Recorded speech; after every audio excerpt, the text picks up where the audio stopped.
as we are wont to do here on this channel, we are doing another deck upgrade guide. This is for Draconic Dissent, the new Is-It deck from D&D, Commander Legends, Battles for Baldur's Gate, number 2 Electric Boogaloo, whatever else it's called, 50 other names here for today. So let's get on into it and have a quick look at this deck. But just before we get into the video for today, if you are enjoying the content that I'm putting out there, please do consider subscribing, turning on that notifications. It really helps us out. But with that being said, let's get right on into the video for today. Alright, before we get too far going along into this one today, we have to look at our face commander, because our face commander usually helps us figure out what we're doing, where we're going, what's happening, and all that kind of stuff. So, Flickergrad, Cunning Investigator. I'm sure I'm butchering these names, but just wizards. Name these cards like regular things instead of like blah blah blah. But anyway, 5 mana, 3/3, flying at haste, which, you know, that's okay, I guess. The haste is nice.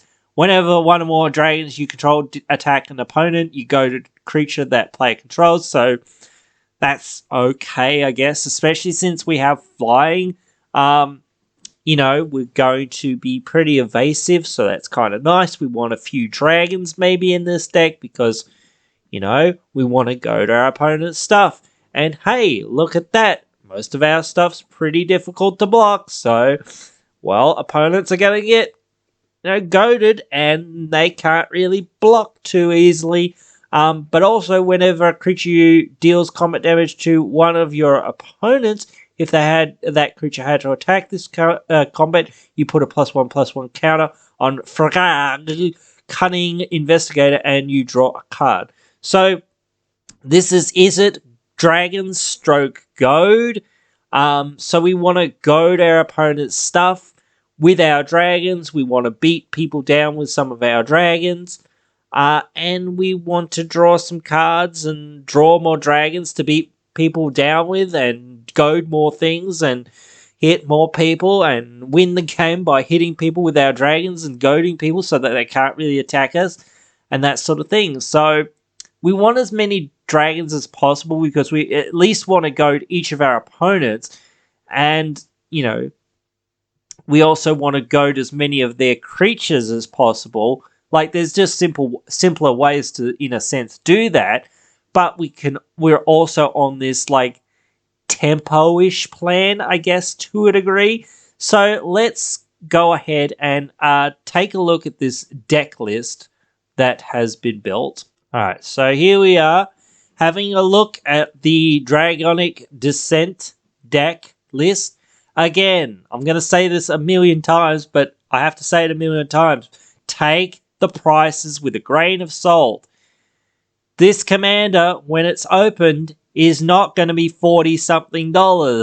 You know, all of these new cards, people don't know what they do, realistically. Yes, people do know what they do because they can read the cards, and reading the cards explains the cards. But for a long time, people will think, oh, this card's so amazing. Then it will actually get played, and people will go, oh, it's actually just okay. Or cards that people go, oh, yeah, it's just okay. Actually, wait, this card's busted. And whatnot, or it can do this or whatnot, so that takes a long time, usually for cards to settle, with being new and whatnot. And all these reprints, again, prices are in flux. Once this deck hits the shelves, and once people crack these for singles or whatever and that sort of thing, the prices are going to drop. So all the prices are going to be in flux for a long time, for at least a week or two or whatnot. So take all of these prices with a grain of salt.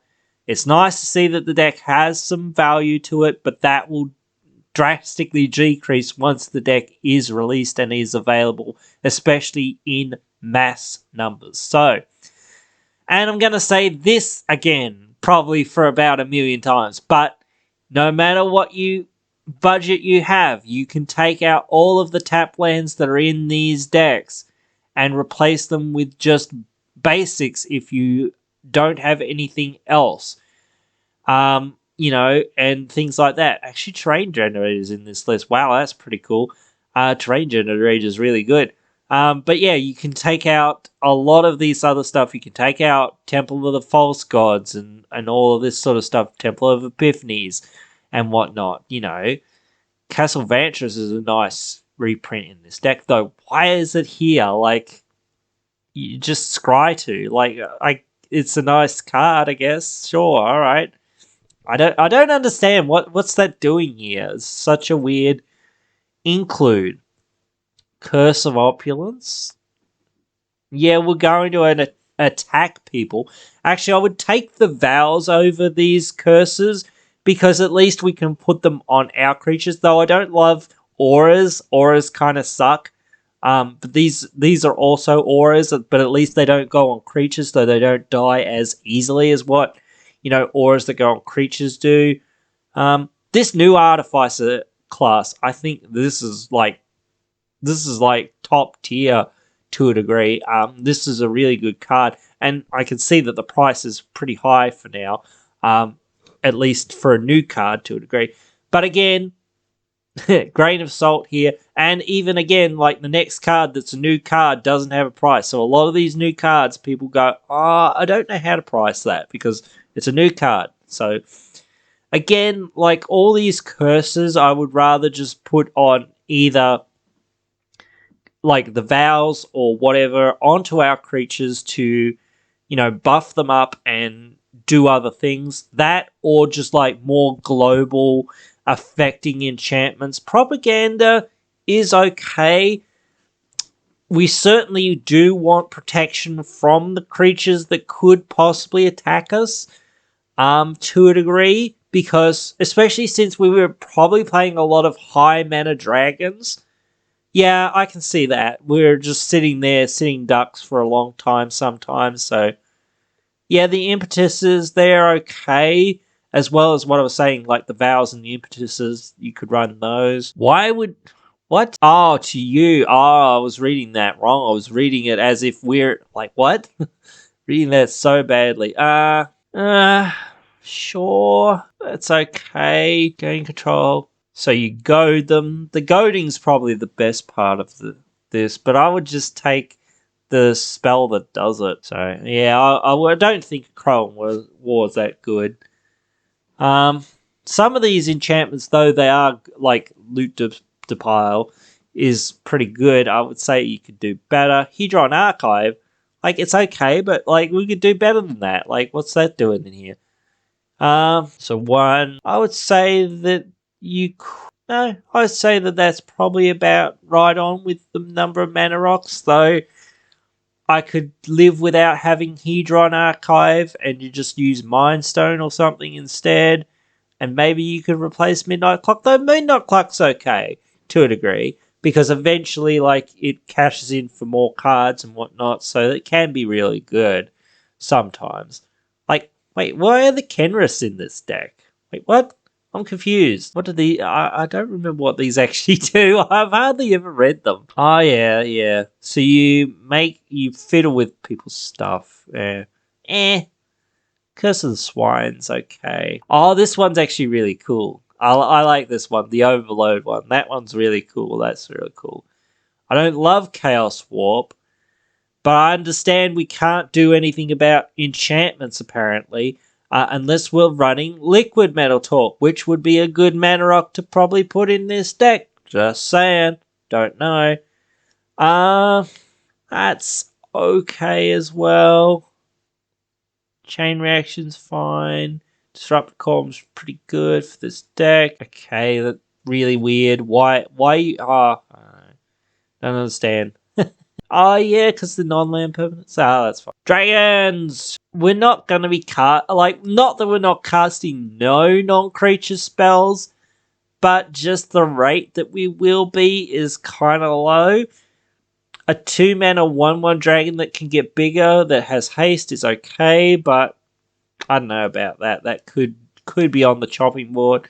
We could keep Agitator Ant. buffing some of our stuff and goading our opponent's stuff, but it is optional to a degree for our opponents. So I would rather not give our opponents a choice, essentially, rather than giving them the choice. We want them to attack, not us. So we really don't want that to happen. Like, again, not that we're not casting any non-creature spells, but we certainly are. But otherwise, this is real good. If we had a lot more non-creatures in this deck that were like super worth playing, we would be all in it. Burnished Heart, I think you can get rid of this. There's like a few really better options coming in the new set. So I would just get rid of it. Plus, like, why is this even here? You got like 10 mana rocks over here anyway that you have access to. Chaos Dragon, combat. Oh, so yeah, it chooses the player that it's attacking. I don't like that. But that's just me not liking dice roll stuff and the randomness of it. But again, that's just me, so you can choose to keep it or choose not to. I would say that this is not really like that much what we would.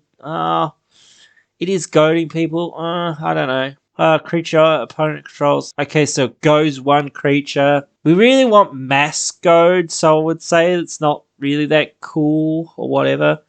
Next turn, target creature can't be blocked. Okay, that's okay. You know, get someone's stuff in. Solemn.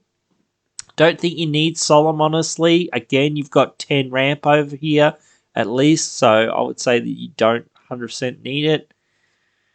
Again, I don't love the randomness of this, so I would want more control. The Vengeful Ancestor's a dragon? I didn't realize Vengeful Ancestor was a dragon. I just thought it was a spirit. That's cool. That's really cool. Oh yeah, goads everything. That's okay. Actually, maybe Brash Taunt is better in this deck than what I think, because he can just like chump block for days for us if anyone is gonna attack us. Kazul's okay because it makes all those blockers. Stuffy Doll, same thing. Basically, if a player attacks us, we are dealing damage to them, or if another player is, attacking us, we're dealing damage to that player. Oh, that's really good. That's really good. Plus, being able to goad lots of creatures. Georange is real good. It's just a dragon, I guess, but still, I don't know. I think you'd want more. Niv Mizzet takes over the game really easily. But like, I don't see what it's really doing in this deck. Like, it's a good card, but still, that might be all right, but it's reliant on us really killing it. So, Steel Hellkite's fine. Why is this random turtle in here? Like, I guess it goes makes our opponent's stuff have to attack. I get that, but Dracoseth's okay. What? Why is Pursued Whale here? Okay, I see. Sure, that's pretty good. That's cool. But still, it's a smaller effect. We want the bigger, more powerful dragon that basically does the same thing or does damage to our opponents or an opponent. That's actually really cool. We don't really need Avatar of Slaughter, I don't think. We've got some other stuff that's kind of doing that. I'm really not seeing what Will and Rowan are kind of doing here, except for like Will tapping stuff and whatnot. So, yeah, but like there's a few things, as I sort of was saying, that are here that you could see, yeah, that could come out and like whatnot, but still, it's a pretty decent list. There's just some things that I kind of scratch my head at, but that's always the way with these decks, isn't it? But anyway, we need to dig to find some cards that we can potentially put in here. So let's go and see what we can find. Alright, here we go. Obviously, Goldspan Dragon's pretty good, but as you say, not everyone has a huge budget. So any card that I do suggest, as I always say, I'll say this a million times as well. If you don't have the budget for it, try to find some of the more budget-friendly options that you can. Shuri? Not too sure about a Shuri, but he's there. Backdraft, Hellkite can do some stuff. Balefire Dragons, not too bad. I'm only going to look at these ones down here that are new ones. Oh, not new ones, rather. Board Dragon, Hellkite, Dragon. Could play Dragon Hag, maybe. Galazeth, just in there because why not? Got some instances also. Hellkite Charger, probably want that because, again, hey, we can get another combat. If we make enough treasures and things like that, hey, we'll just take another combat. Oh, we'll take another. Look out. We're going to get all the combats. So, yeah, we can do things like that, especially with things like Goldspan. Inferno of Mount Velis can kind of just kill people out of nowhere. Imarith's kind of cool. Lathless is really good, certainly, but it's pretty inconsistent. But then again, it's just a 6/6 that'll also, hit our opponents and goad them. So, or even just help us close out the game when we're coming to a close. So the times that it'll be really good and it'll put in a lot of work won't be super duper too many, but the times that it just does something fairly useful for most of the game might be worth it. So yeah, I can certainly see it. Leyline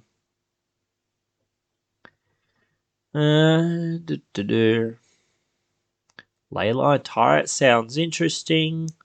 I love Nesting Dragon myself, but I'm not sure how honestly good it is, but I think it's good in certain decks, though I don't know whether this is that deck. I like Rapacious Dragon, but it only does its thing once. So I like Red Dragon, but again, it does its thing only once kind of thing. Scourge of Throne could be alright again, getting those extra combats. Scourge of Valkus, an amazing card again. Smoldering Eggs, funny, but yeah. Terror of the Peaks is absolutely amazing. Lots of money. Thundermaw Hellkite actually I think is kind of underrated because it does kill some small flyers sometimes and then just taps down all the big flyers, which can be really powerful, especially if you need that one last turn of damage and whatnot to win the game. Or if you're down to a 1v1 situation and your opponent's already goaded and you're like, well, I don't know what else to do, bro. To get your blockers out of the way sometimes. And you have to attack me, and that seems bad for me, kind of thing. Udvara Hellkite would be insane in this deck as well, even though it doesn't do a whole lot of anything else. It's just makes a free dragons for us. Okay, free damage. Cool. We'll take that. So it doesn't have to be that amazing, but again, yeah. Unfortunately, I don't think there's a whole lot of other stuff that's probably here in these colors right now. That's the thing about not doing a 5-color commander in a sense, which basically every dragon deck I see now is just a 5-color pile of dragons. You only have so much to work with, especially I did that mono red deck a while back. There's only so much to work with. Even when they print new cards all the time, there's only so many ones that are actually pretty darn good and that you would actually consider playing.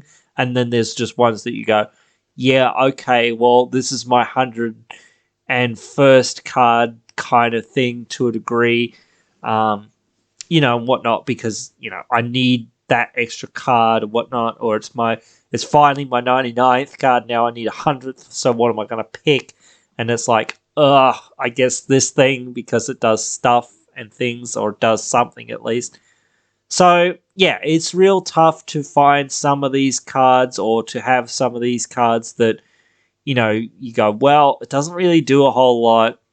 So, it's just a dragon. So at that point, you're just like, well, I could just run any dragon and it does enough with my commander or does some other stuff. Though we don't need all the dragons, but we do need some amount of dragons. There's only so much gold stuff that's in these colors, which is mostly in red anyway. And I think almost all of it was already in the deck as what I could see, or the good stuff that I could think of off the top of my head. So there's not a whole lot left in there to sort of put in, other than the vowels or whatnot, that sort of stuff. But I'm not too sure that they're worth the time to put in, and whatnot for the most part, because they're just like too little, too late kind of thing for the most part, or too little, whatnot. Just overall, no matter what, they kind of don't do enough for the most part. And that's the thing, like, there's cards that do something, but they don't do nearly enough for what you're kind of investing into them. But anyway, that's pretty much it for this one here today. So, I actually would like to, see if anyone's actually interested in me doing like a more gold-based deck rather than a dragon-based build of this list. But you can let me know your thoughts. Write them down there in the comments below. I'll be sure to reply and respond to all messages that I can. I love interacting with you guys and talking about EDH and all the geeky things we love. So yeah, I'll definitely see you down there in those comments down below if you're there. But if you're not, I'll see you in the next one.